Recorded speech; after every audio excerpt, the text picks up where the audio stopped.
What is going on, Notre Dame fans? Mike Singer live on the Blue and Gold YouTube channel just after Notre Dame's 25-10 win over the Boston College Eagles. What a weird game. Joining me in just a few moments, finishing up a couple duties, is Eric Hansen and Tyler James. And I see that Eric has joined me. So bringing Eric in. Notre Dame 25-10, just like we all expected it, Eric, that Notre Dame would only put up 25. My prediction was 42-10 Notre Dame. Then I had a lot of people being like, man, Mike, what do you mean Notre Dame's only going to score 42? And you think Boston College is going to score 10? This is football, man. Like it was very ugly. Notre Dame gets it done. You know, I don't know. That was one of the worst football games I feel like I've seen in a long time. Eric, your initial reaction, we're going live. Literally, the game ended like 45 seconds ago. So what's your initial reaction to that win for Notre Dame? Well, it's the last impression that they'll make before the College Football Playoff Committee puts out their first set of rankings, which will be Tuesday night. And it's kind of like taking your mulligan at a really bad time. But they won, no style points, and a lot of things to clean up because there's tougher games ahead than Boston College. But, there were some good things that I saw in this game. CJ Carr, when other parts of the team were losing their poise, didn't lose his. I thought that was huge. There were some big moments from the defense. Yeah. But the special teams area really is something that they have to address. And I think you have to pick one and then ride with that horse and not have the three-man. I think that was okay for today that all three got in, but from here on out, I think it's got to be Eric Schmidt. Yeah. That's the kid that you recruited that you believed had the potential to be your number one kicker. Burnett's not healthy. I think that's the horse you ride. Yeah, I agree. I mean, even let's just say Burnett is healthy. If I'm Marcus Freeman, I say, listen, Burnett, I would straight up lie. I usually don't condone lying. I would lie, and I would say Burnett is hurt, and you go with Schmidt. I don't think you go with Diomede. I think going with him on that extra point was a wild pick. But I guess you do it. I mean, I texted you during the game, and I tweeted Eric, when's the last time Notre Dame has Notre Dame ever had three kickers? Three kickers miss a PAT and or a field goal in the same game. I don't think in the same game. I think they've had it in the same year. Somebody was mentioning it on the message board when we got into the Jim Sanson and stuff. I think it was the early Davey era where they even thought about going to get Jenny Grubb off the women's soccer team, and she was a high school kicker. But it's been a long time. Diomede, he had a real opportunity there to say, okay, at least I can make an extra point. You can count on me. And when he didn't, I think that kind of eliminates him. We're not at practice and we don't see these guys, but it's our job to be good reporters and ask the right questions. And I know Marty Biaggi told me before the USC game that it had gone back and forth between Schmidt and Diomede in terms of who was plan B. And Schmidt had actually asserted himself there. And I think he's got the best leg. I mean, you may come down to a game where you have to kick a 50-yard field goal. And I believe he's the only one of the three that I could count on at least having the distance. The I'm sorry, Eric, may be another thing. I was reading the chat. The distance, you're talking about Schmidt there? Yeah, that he would, if you came down to, let's say you had to make a game-winning field goal and it had to be 50-plus yards. Schmidt is the one guy that has the distance, maybe not the accuracy, but at least it's gonna float and have enough distance to get there, enough oomph. All right. Well, I think we it's like I always like to say for folks watching a replay of this or listening to this as a podcast, we do this right after the game. Emotions are very high, but let's take a deep breath. Okay, I'm reading the chat. Tin Rand, thank you for the 5. Says can't stay long. He's got Game 7 of the World Series. That's awesome, Tin Rand. Good to see you, buddy. Not our best game. Win is win. Love is so good. Running backs don't go second overall, but maybe Mel Kiper is right. I agree. Yeah, we're gonna talk about love, Tin Rand. Appreciate the 5. Okay, we got to calm down a little bit. Rue Dog says no playoffs. Come on, this team is not that good. Okay, yeah. So what I'm talking about, like I posted a video yesterday. Like I'm saying, if Notre Dame goes 10-2, they're still not a lock. Like you look at this thing, they're not a lock still, right? But if you had the thought that they are a lock, like if that's you, like no matter what, I don't care if it's 10-2 Notre Dame. I 100% believe that Notre Dame gets the playoff. I mean, that game should not change that. Like, if you were in that boat, I feel like Notre Dame just won by double digits. It was ugly, but like, if you were in the camp of Notre Dame's in the playoff no matter what, if they went out, don't change your tune based on that game. The special teams was a disaster. Price has got to stop fumbling, but otherwise, offense is fine. Think about it. The offense, if you kick some field goals and extra points, you're adding another 6 points or something. And Price doesn't fumble. I don't like to play too much of the if game, but you're looking around 35 points. And the defense, that touchdown before the end of the first half was uncharacteristic, especially of the defense we've seen the past few weeks. Maybe it was on par for what we saw early in the season, those A&M and Purdue games, but I don't think it's as bad as we're it was ugly, and the kicking game is bad, but I'm not too concerned right now.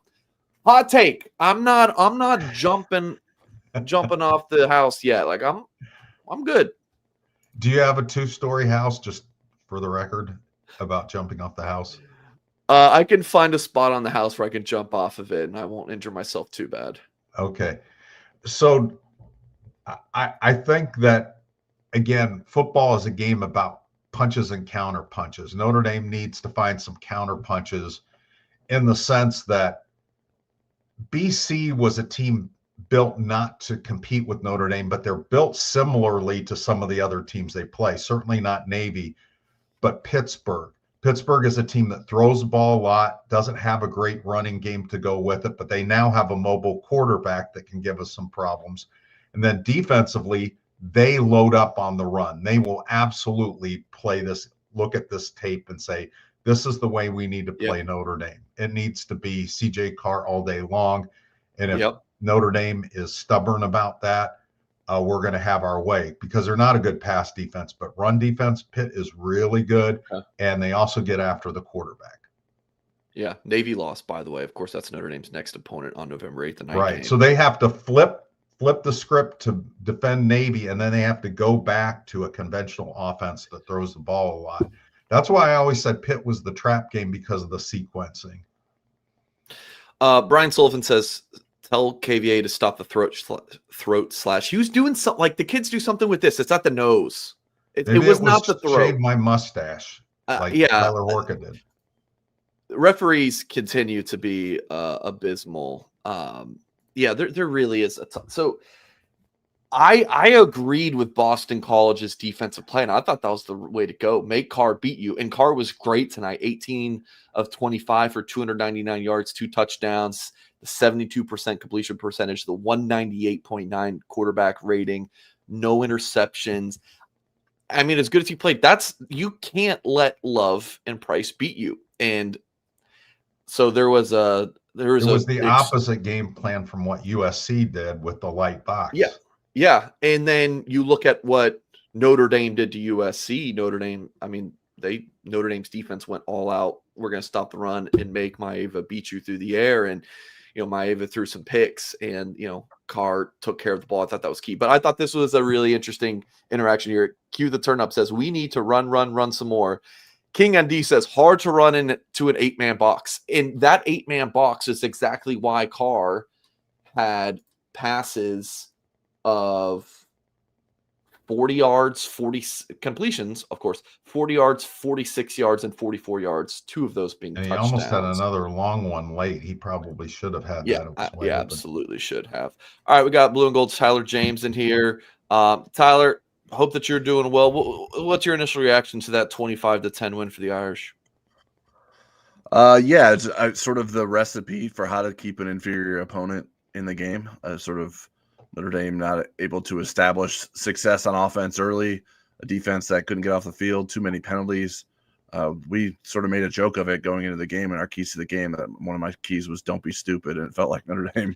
Where were they stupid the most for you, other than like special teams? Like what the penalties, like defensive penalties, like although I would say the refs were stupid on the one on Joshua Burnham on the fourth down sack. That one didn't make any sense. But yeah, the late hit on Jalen Sneed, just situations where Notre Dame put itself in spots where they're making it too hard on themselves. So I thought that was some of the things that Notre Dame needed to avoid to do tonight, and they didn't really do that. Yeah. Pros and cons, good things, bad things, Tyler. Yeah, I mean, I think you like, for the most part, what CJ Carr was able to do, even with some windy conditions, the confidence to keep throwing the ball downfield and making sure a defense can't just load the box to stop the run, and it's going to leave Notre Dame open for some situations like that. You're going to have misses. Like he's not going to be perfect, especially to start a game, but he's certainly found a groove there. I don't know exactly how many completions he ended up having in a row, but he went on a pretty good streak there. Yeah, they said 2 hours and 36 minutes.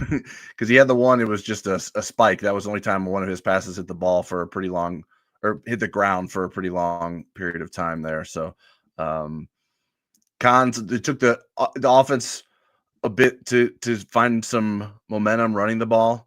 That's predictable with the way BC was playing defense, and with Notre Dame adjusting to losing Billy Strouth, having Sullivan Absher in there. So the losses on the offensive line are piling up a little bit, but I think that's something that Notre Dame can fix long term. And then defensively, just couldn't get off the field. That was the biggest thing to me, just giving up third down conversions, fourth down conversions.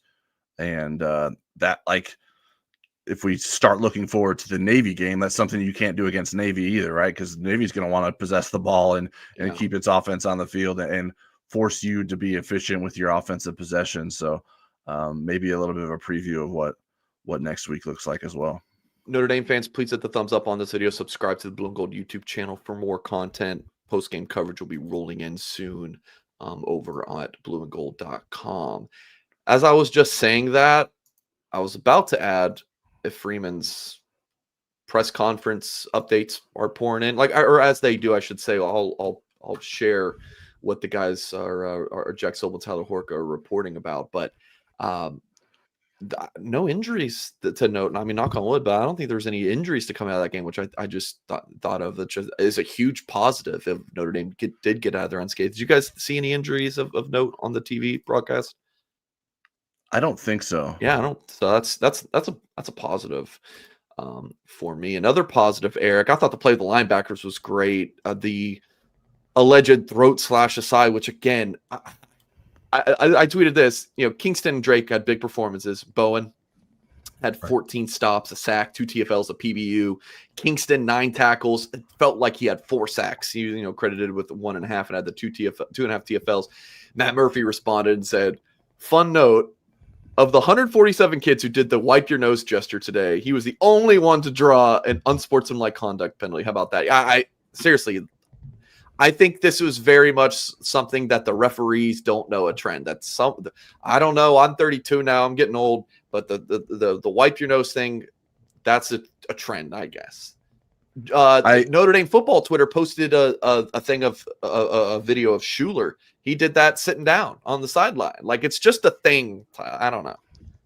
Yeah, I just wanted to know, and I pointed it out on the message board, that the NFL, I think, banned that. I don't know if, or at least there was a story.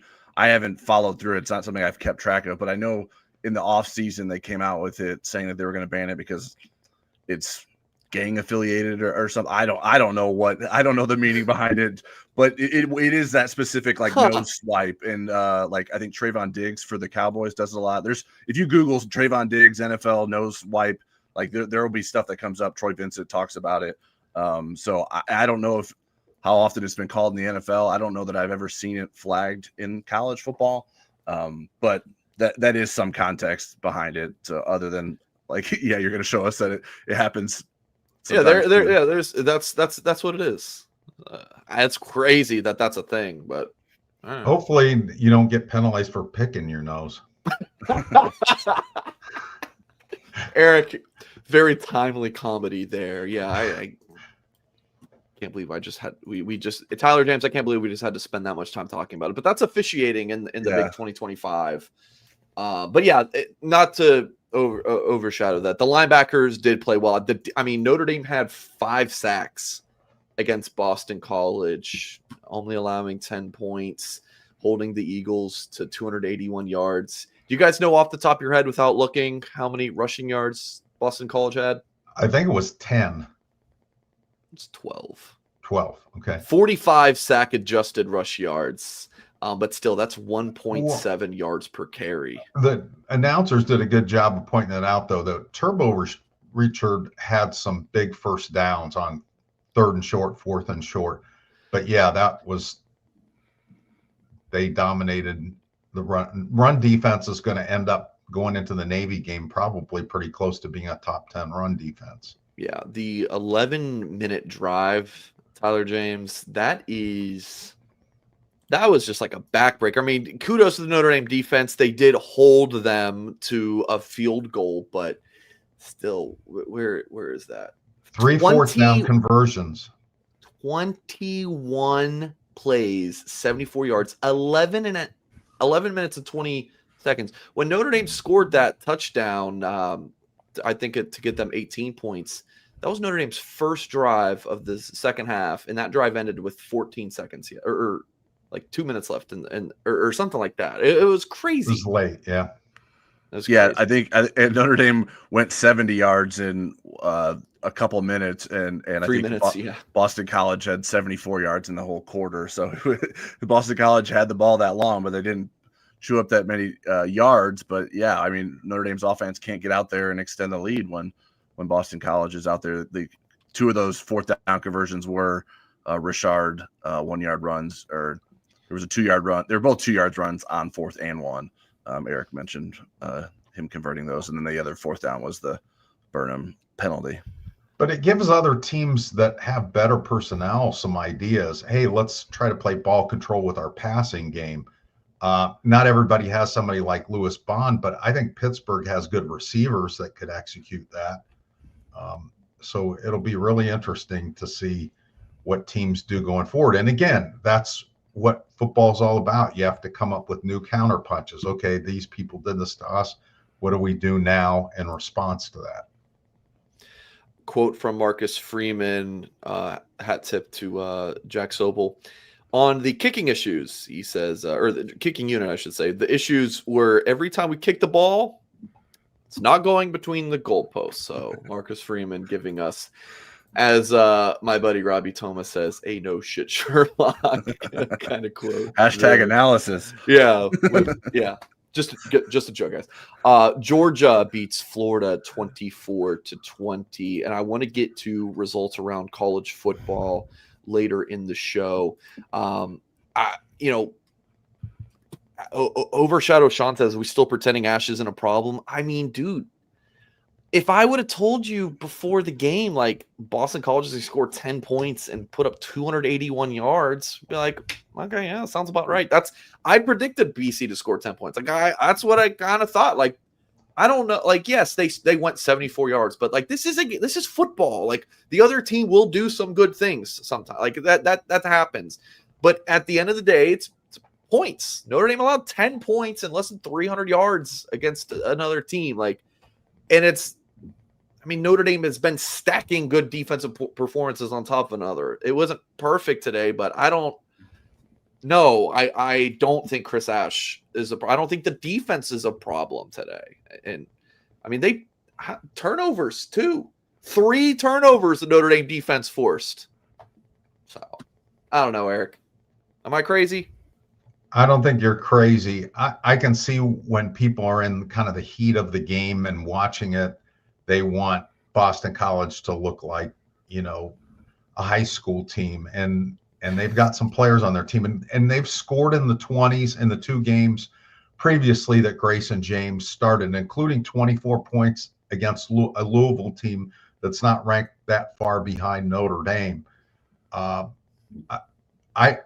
thing that I'll throw out to you guys, did Notre Dame miss Christian Gray today in terms of the control passing game and so forth, just having another defender, because they played a lot of zone in the second half. You think that was to protect Zachary a little bit? Because I don't really remember Zachary being I much don't- of a factor in this game one way or another.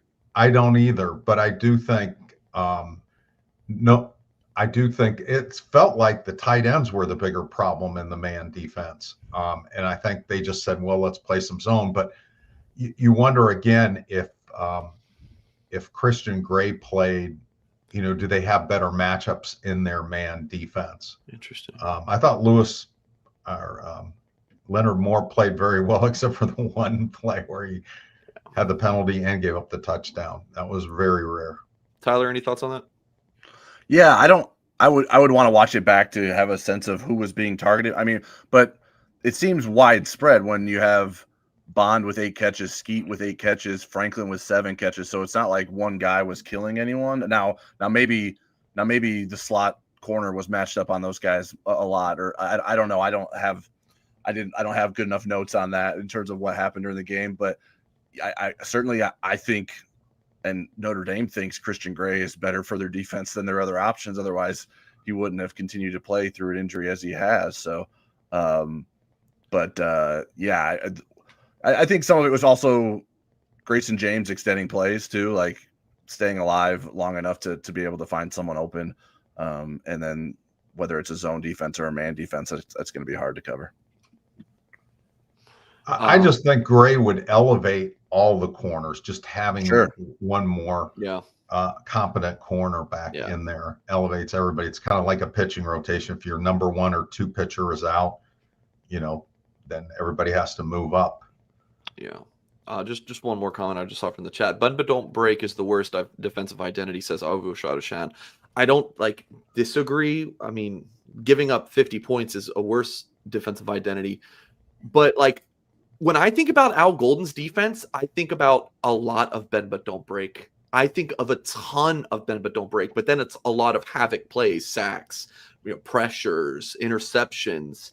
I think that's kind of what this Notre Dame defense has turned into. Is it at the same level as last year? We'll see when if Notre Dame makes it to the playoff, like how they perform in those big games. But did I hear correctly in the broadcast that Notre Dame plays the second most man defense in the country? That was the case last year. I don't know if that was a. Yeah, I would love for him to. I don't know if that's a current stat. Yeah, I heard that and I was like, well, interesting, but still, I think that Chris Sass maybe tried some things differently earlier in the season, and Notre Dame was like, let's do what we did last year. The defense, I don't know. If anything about this game, it's going back to Tyler James' keys to the game. Don't be stupid. Notre Dame was stupid in the kicking game. I didn't really like, although the game was in hand, the J Love fake on special teams. Penalties. The Jalen Sneed. The missed calls on the Burnham thing, the Sneed one, the Price fumble. Yeah. Key stats, I feel like, look good for Notre Dame. And then, obviously, they got the win. I wanted to chime in on the bend, don't break aspect of things. Please. Certainly, Notre Dame didn't break in terms of giving up a lot of points today, but they did break. I think giving up 3rd down conversions and 4th down conversions is breaking. That's when the defense can't do that. Now we can argue whether or not that's Chris Ash's fault or that's the players not executing. We can have discussions about that, but I think it wasn't just a bend don't break defense today. I think the defense gave up 8 3rd down conversions and 2 4th down conversions. I guess it depends on how you identify a break. To me, a break's a touchdown. That's how I see it. So that 74-yard drive, it took 11 minutes, but at least they got into a field goal. So I guess it kind of, but yeah, I see your point. I guess it determines how you identify that. 8 of 18 for them on 3rd down, 2 of 4 on 4th down. Eric, do you have an opinion on this? Well, I think Navy's going to look at that and say, boy, we'd like to have some 11-yard drives next week. Or 11 minutes. Sorry. Drive. Yes, 11 minutes. 11-yard drives. We both whipped on that one. 11-minute drives. Yeah, just 8 of 18. That's a 44.4%. If you put that in season stats comparatively across the country, that's that would be 114th. That's how Ball State plays defensively on third down. So that's what I'm talking about Gotcha. in terms of some poor defensive play on today, rather than sort of the philosophy. I think that they just gave up too many third down conversions. Yeah. Stick with you, Tyler. Wanted to ask you about Tay Johnson. Dropped a pick early, but finishes the game 5 tackles and 2 interceptions. Pretty nice game for him. Of course, Schuler as well, picking off a pass. Thought he had a nice game. Yeah, Schuler sort of created the first interception for Tay Johnson by deflecting the pass. Johnson, I called it some Xavier Watts voodoo, where you're just like in the right place at the right time, and he's sitting on his butt and he intercepts a pass. And then he was in the right place again late in the game to intercept a pass. So, yeah, you like what you see out of him. He's continuing to find the ball and make plays, and I think that's why he was elevated into Notre Dame's defense early in the season. And I think we're continuing to see Notre Dame look smart for making that decision, and maybe not look as smart for not starting the season with him out there. Another safety I want to give a hat tip to, Eric, because Luke Talich had that nice play early in the game on that 4th down, kind of leaning backwards. Do you have anything you would add on that on the secondary, Eric? There were a couple times where he had nice plays. I think there was a throw in the end zone where maybe he broke it up or he was playing really good defense. But yeah, having a 6'4" safety that can go up and tap the ball away on 4th down, he's really come to play and be that third safety. I mean, we all thought Jalen Stroman was going to be a little bit more involved in the safeties. I mean, it's clear who the top 3 safeties are right now. Update from Tyler Horka at Marcus Freeman's press conference. Horka tweets, Freeman says Christian Gray practiced all week and was a possibility to play, but it was determined in pregame warmups he wasn't good enough to go. We just didn't think he could get consistently his job done with his injury, quote from Freeman. Yeah, on the injury front, was it Flanagan that was kind of a surprise, Eric, that he was out? Like, I think he was questionable. Then we get that he was out. And then James Flanagan, we saw no relation pretty early in the game. Yeah, I figured we would see James Flanagan in the second half of the season. I had that in my intel piece. They really want to redshirt him and get him more involved so he could play in 3 out of the last 5 games, including today. Maybe you don't see him against Navy and Syracuse or something, and then he can play in the postseason. But that's a big part. Once they get both Flanagans, I think it's going to be a big part of one of the gears that they want to have. I think instead of having Matt Jeffrey as that third kind of blocker, I think you'd have the 2 Flanagans. Yeah. But yeah, Cooper Flanagan comes back from that long layoff, plays 4 plays, and then is back questionable and then ends up not playing. That could be another redshirt situation. Yeah. So you wonder if he just doesn't feel very good with that Achilles. I mean, he came back really quick. You think about a lot of people in the past, Sean Crawford that had Achilles injuries, Jadarian Price, and they were out a year. And for him to come back in months rather than a full year, because that was a January injury, that's so it'll be interesting when we talk to Marcus Freeman on Monday, what's going on with Cooper Flanagan. Tyler, wanted to ask you about the Notre Dame wide receivers. 5 straight games for Will Pauling scoring a touchdown. I think that's pretty notable. Faison had a good game, 4 for 82 on 5 targets. Pauling 4 for 73. Fields gets in the end zone on, I don't know what that really was. Fields is running a post from the outside left receiver position, and Pauling was in the slot on the right side, and they both just kind of ran. It looked like posts just to each other. I don't know if that was by design or what, but it looked like Pauling could have scored too. But Fields gets back in the end zone. Not a high target game for him yet again, but still gets in the end zone, 52 yards. What'd you make of the receivers? And then, Eli Raridan had some good moments, 3 catches, 59 yards. Yeah, someone on the Loose Emoji board this week asked Eric and I for our 3rd and Gold podcast to name someone who could score 2 touchdowns offensively for Notre Dame. And I went with Pauling, but he didn't. He only got the 1 touchdown. But yeah, the post, or the one that Fields scored on, it looked like Pauling before the snap maybe was a bit confused. So if I had to guess, he maybe didn't do what he was supposed to do. I don't think you want two guys converging deep in the middle of the field on offense, especially if you're trying to throw to one of them. But it all worked out with Fields catching it. And then Pauling scored on a post route from the slot. It was basically the similar route that he ran on the play that Fields scored on later in the game. So I thought the receiver play is pretty consistent. I think we have a pretty good sense of what Notre Dame has. I would be curious to see what happens when Jaden Greathouse finally gets back out there. Yeah, see, look, Pauling. Fortunately, Pauling's defender wasn't that close to him because the defender wasn't there to make the play. Pauling was almost there to make a play more than anything. Pauling had more separation than Fields did. Yeah.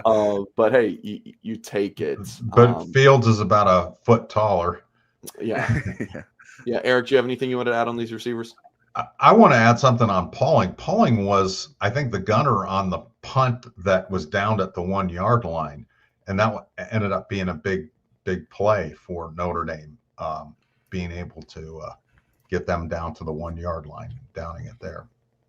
Yeah, I wanted to pop up Pauling's touchdown on the screen for folks watching on YouTube because, I mean, look at this defense. I mean, you don't have you have five. So it's like a 4-2-5, right? But all five of your back line is just pretty even, which looks like an offsides trap in soccer. Like it just looks very, very strange. If you know on that.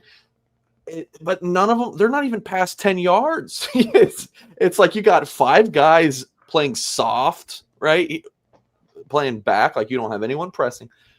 But no one's really that deep. It feels like a no man's land, just a very strange, and you can run on that if you're Notre Dame. It's just, six guys in the box. It's a very weird defensive look to play and then still not have anyone deep. And that's just easy. Yeah, I don't know what that safety is doing on the far hash. He's basically he's just safety with there's only one receiver to that side. He's just, I think, watching Love, who's on the other side of the field anyway, so he wouldn't be able to stop him for much. So he's literally in no man's land doing nothing. It's man. It's man. I don't know what that guy's doing. Yeah. This is weird cover zero spy thing. Both of these guys just sitting in both safeties, just guarding grass. So yeah, you love to see it. How about, speaking of love, Eric? I mean, it was a dicey game there after Boston College scores that touchdown before the end of the first half, and then they get the field goal, but Notre Dame scores late in the third quarter to make it 18-10. But still, at that point, you think Notre Dame wins, but it was not in doubt, or excuse me, it was in doubt. I'm sorry, a little bit of doubt. And then we get a little work of magic. Yeah, boy, there was great blocking on that play, and once he broke out into there was no hope at that point. Look at him looking to the sideline. Yeah, I don't know what he was doing there. For like 10 yards, he's like, "Oh, wait, let me look back." I mean, who is he looking at? Is Freeman standing there? He was seeing if anybody was wiping their nose. Yeah, I wanted to take a peek at the blocking here, see if we can get anything on what we're seeing. I think it's pretty much just zone left, and he cuts back. Emil Wagner did a good job of sealing his guy when he and Lambert and Wagner come down, and that's where the lane ends up developing. And Faison might have got away with the block in the back here as he gets through to the second level, right here. Ooh. But we won't tell anyone. And with that, Notre Dame PR department tweeted out, Jay Love becomes the first Notre Dame player with 290-plus yard rushing touchdowns in a career. Man, when was the other one? Was it against the Indiana Hoosiers? Of course, that was a memorable one indeed. After a big interception by a safety in that game. I still have Bob Morton's handprint on my shoulder from that run. Bob, if you're watching, I miss you, brother. Tyler, have you talked about the kicking game at all on the show? I can't remember if we talked about that before. No, I think you guys probably talked about it before I got on here. I know I know Eric has been in favor of getting Eric Schmidt some action. I just don't know. He, at least in games, he hasn't shown any competence. Like, obviously he's showing things in practice, but he's missed the 2 field goal opportunities he's had. It just comes down to like, why is Burnett having an issue? I think I trust Burnett more just because he's done this before. But if he's missing these kicks because of an injury, then it's like, well, then he needs to get off the field. But if he just needs to work through whatever issues he's got going on, I almost feel like I'd still rather have Burnett sort of work through that on the field. But I don't know. I mean, I understand wanting to give someone else a try, but Schmidt, it's not like Schmidt is showing signs of being capable of making field goals in game situations either. Do you think like the ceiling is higher with Burnett because like he's done it? Like he's been a really good college kicker. You look at his numbers at it was North Carolina, right? I thought he was. Yeah. I remember writing his commitment story. I thought he was really, really 2 good years there. ago, he was nails. Last year, he was intermittently injured and his numbers went down. And when I like talked to year. Marty Biaggi before the USC game, he goes, he's not quite out of the woods yet. And then Marcus Freeman kind of alluded to the fact that maybe he wasn't quite 100%. I think until he is, I think you got to give Eric Schmidt a shot. Yeah. But I think, didn't Freeman say this week that he's good? Like, he was like, we're not worried about Burnett anymore? I don't think so. I think he had said some of this was injury related. I mean, maybe he implied that, but it sure didn't look like he was good. And again, it's been, they think he's good and then he's not. You know, Marty Biaggi had mentioned there was another game. There was one of the games that he didn't play in that up until game time, they thought he was going to play. And then he said, I can't go. So I think you need to have the next guy ready and confident. And then if Burnett can come back and show you he's ultimately the guy, then do the Mitch Jeter thing in the playoff with him if you make the playoff. But I think Eric Schmidt is going to be your kicker at some point in his career. And he's done a lot of kickoffs and he has the strongest leg. He's the guy that I would go with, and not just because his name is Eric. He spells it wrong anyways. The quote that Marcus said was, Noah is feeling much better as we go into this week, but he has to use his technique and trust his technique and not let the previous injury dictate the technique he uses. Right, which to me is maybe he's okay and maybe he's not. That doesn't sound like he's out of the woods. And I trust, Marty Biaggi's quote a little bit more in his assessment, since he's the one that deals with him all the time. Boston College had 35 minutes of possession to Notre Dame's 24. I feel like time of possession isn't as important of a stat as it used to be maybe 10, 15 Correct. years ago. But is there anything to read into that? Obviously, the 11-minute drive was an important part of that, Eric. Yeah, because they converted 3 4th downs in that drive, and that helped perpetuate that. It's a problem when teams want to shorten the game. I don't know that it's going to be a trend that Notre Dame will have the same problems against Navy when they try to hold on to the ball. But the problem is when you're in a game like that and it's close, you're not just thinking we just need to win this game. And the coaches aren't thinking this way, but sometimes as a player, you're thinking this. You're thinking we got to win and have style points. How are we going to turn this into a blowout instead of how can we just take care of business right in this moment? And I think that's where it gets panicky when that other team. That's why I think I give CJ Carr a ton of credit, because he never looked like he was flinching in terms of his poise. I thought he really showed some leadership during those tense moments. Folks, if you're watching on YouTube, please hit the thumbs up on this video. Subscribe to the channel for more content. All right, let's take a look around college football. I want to get you guys' reaction to this. Brian Sullivan posted this earlier. Boise State gets blown out. I believe it was by Fresno State. Miami loses to SMU in overtime, and Navy loses. Honestly, if Navy's 8-0 or 7-1, I don't think the committee's going to view Navy any differently. Just one man's opinion. But yeah, you have that, but then also Vandy lost, and now how does I don't know how the committee is going to view Notre Dame versus Miami, because that game was just so long ago. So Any thoughts on these results, Tyler? I think Miami losing is not good for Notre Dame. I think it opens up more possibilities for the ACC to get 2 teams into the college football playoff. But we'll see how that plays out. Certainly, you're putting trust in a lot of different teams from the ACC to be able to do that. But I think Notre Dame's margin for error is so slim because so much of its resume is not its wins, but it's losses. And if one of your 2 good losses decreases in importance, and I know some people were debating it on the loose emoji board that they think Miami's going to have a sort of a free fall, and that I think that would be really bad for Notre Dame if that happened. So we'll see how it plays out. Eric, anything on here? Yeah, I agree with Tyler about the Miami part of that, and I thought Miami losing today wasn't good. When you're introducing other teams that are way below Notre Dame in the rankings, or not even ranked, as a possible ACC champion, it means that the ACC, maybe there's a scenario where they could get 3 teams in. I mean, you'd love for them just to get 1 team in.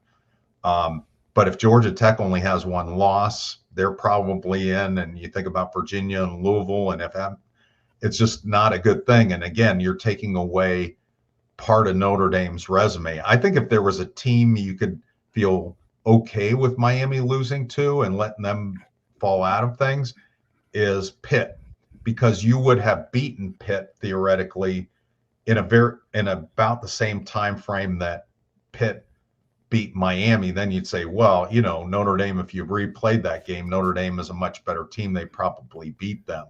So they really need Texas A&M to stay up there. I agree with what you said about Navy. Navy's schedule is pretty back-end loaded. They still got to play South Florida and somebody else pretty good in the AAC. And North Texas is a good team, and North Texas took it to them. I think they'll have multiple losses. So, how do you guys feel about the Pitt matchup coming up? I know we talked about that earlier in the show, but and you guys have any thoughts on this after today's performance, if that's enlightening at all? Well, Pitt does a lot of the things strategically that Boston College did today on both sides of the ball, and they do them better. So Notre Dame is going to have to play better against Pitt. They're going to have to be at their best. The good news is they kind of got a preview of what Pitt's going to do, and they could say, okay, we need some different counterpunches. What are we going to do if Pitt puts 9 guys in the box? How are we going to treat that? And same thing, what if Pitt has a possession passing game? How are we going to treat that? But Pitt is a much better team than Boston College. They Boston College 48-7.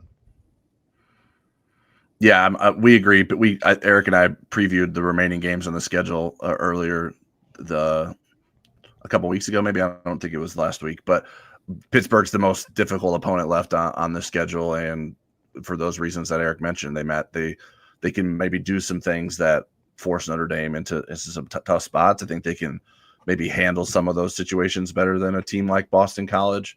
And Pittsburgh, like Eric mentioned, Pittsburgh beating Miami, maybe that would be a good outcome. Pittsburgh plays Georgia Tech the week before that, so maybe Notre Dame beats Pittsburgh, but then Pittsburgh rebounds and beats 2 of the better teams in the ACC, and that could be a good thing for Notre Dame's schedule if you look forward for maybe some signs of hope for good wins on your resume. But the Pittsburgh game is going to mean a lot, but obviously Navy presents its own challenges, even though they might not be the best versions of themselves right now either.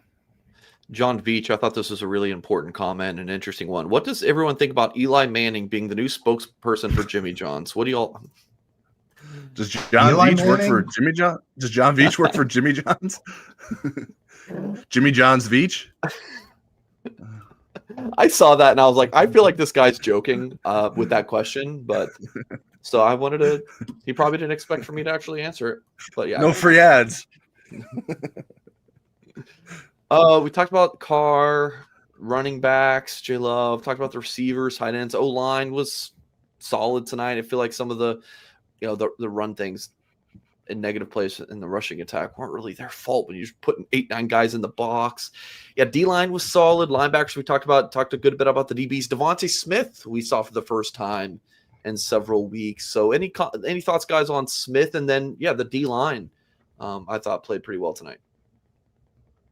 I didn't see him make many plays, and yet once he gets his feet wet and gets back involved, I think, again, the more healthy options that you have that you feel like you can trust, the better it is for your secondary, that you're not just relying on a handful of guys to play 71 snaps or whatever.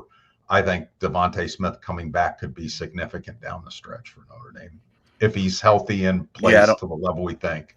It is Jersey Mike's, by the way. Yep, good call. Jimmy John's the guy was wrong. Come on. Go ahead, Tyler.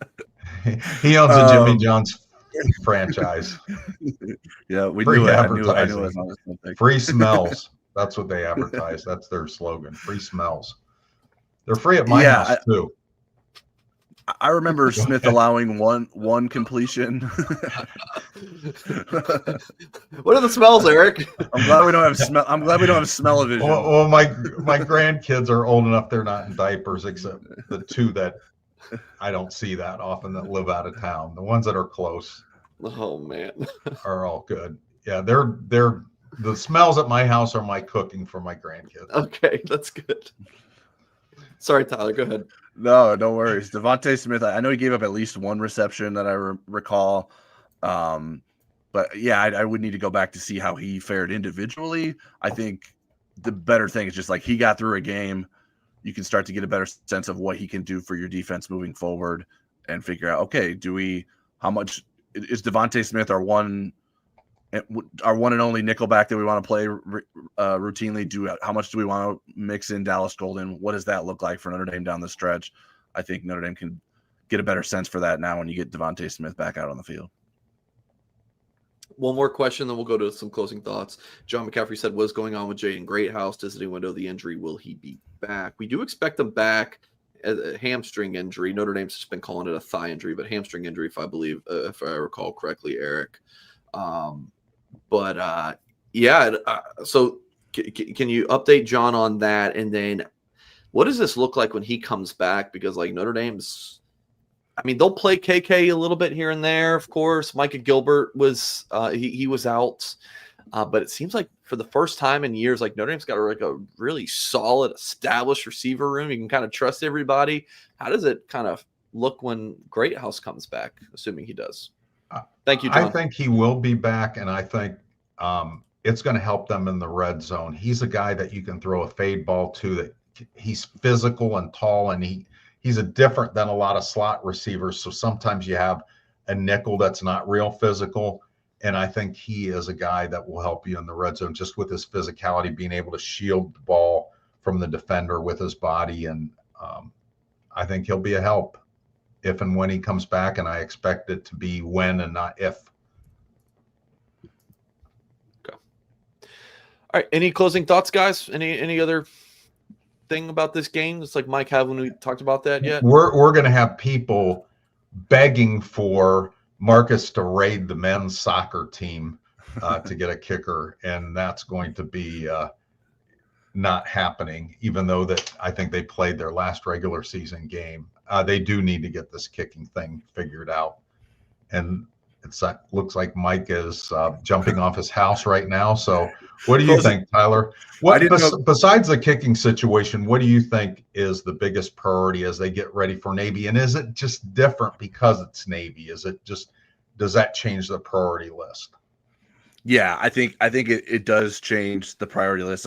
It's just like coming up with a plan that you can consistently rely on to stop that Navy offensive attack. That has to be priority 1 and 2 going into next week. Certainly there's things offensively you want to clean up, and the offensive line I think needs to continue to gel and come together with playing without Billy Schrouth. But yeah, I think that the defensive game plan against Navy is the priority. Trying to cut down on the penalties, figuring out why are we committing so many penalties, what's going on with the offside penalties, or like what I can't think of the word. Defensive offsides. Yeah, defensive where it's defensive delay of game, they call it. Yeah. What's going on with that? Is that just bad officiating, or are we doing something that's creating that controversy there? So those would be some of the things that I think Notre Dame has to make sure it focuses on, because the way Navy plays, they're going to probably be in a lot of short yardage situations or like less than 5. So an offsides penalty could be a first down. Like you don't want to give Navy extra first downs in a game like that. This maybe Chuckle can jack you saw kick. I mean, oh man. Yeah, that would be something. Okay, that's going to do it for this show. I know these two guys got to get to writing about this game, which you can find at blueandgold.com. Big shows coming up. We have the staff show tomorrow, 4 p.m. Eastern time. I know me and Eric will be on it. Tyler might be back on it. I don't know. You'll have maybe Sobel, Horka, Kelly. I don't know, but not Brian, Kyle Kelly. So 4 p.m. Eastern time tomorrow, our Blue and Gold, we will reflect on that game. So yeah, the Blue and Gold staff roundtable. Football Never Sleeps, Monday, 7 p.m. Eastern time on our second YouTube channel with Eric Hansen and Tyler James. You can find the link to that in the description of this video. Click the link, make sure you're subscribed there. Tuesday night, Eric, I don't know what time the reveal is, but our show will be 7-ish. Our show, and they'll BS for a while, and so it'll probably be closer to 7:30. Is there a basketball one, or is this the one where there's like between basketball games? I think that's usually the second one. I can check real quick here. We'll have to coordinate this around when you guys have the players, but we'll be live to react right after that. And I think we'll have Robbie on that one as well, but to be determined. But Eric and I will definitely be live on this Blue and Gold YouTube channel to discuss the new CFP ranking, the first CFP rankings. And then, yeah, 6-pack recruiting show. We're loaded on the Blue and Gold side for YouTube, and of course, blueandgold.com. Check us out on our website. If you haven't done so yet, please hit the thumbs up on this video. Subscribe to this channel for more content. Subscribe to our second channel with Hanson and James. We'll catch you guys next time.